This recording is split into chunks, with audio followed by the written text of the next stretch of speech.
What is meant by mapping out the involved process? How is marking significant issues different than finding causal factors?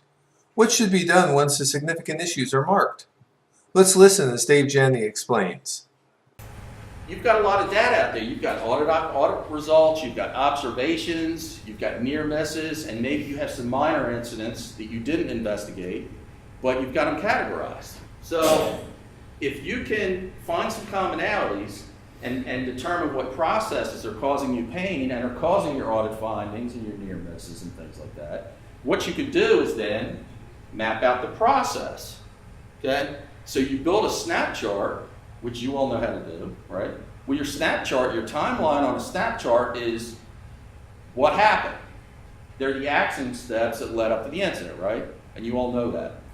Instead of your timeline being action steps leading up to an incident, your timeline is the process you're investigating. What steps does this process include? Does that make sense? Then your conditions are really not that much different than investigations. Your conditions become everything you know about the process. Policy 123 is required. No training is, required. All the same kind of information you might ask for if you're going out and doing an incident investigation. So your conditions are really going to be very similar. The other thing you could put up there for conditions is supporting information, supporting data about all this information. And I'm going to show you an example of that in a minute.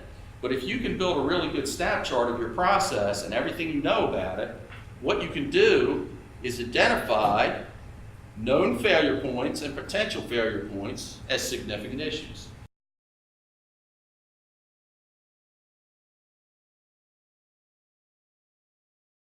Marking those significant issues is quite a bit different than causal factors, because with causal factors, it's easy.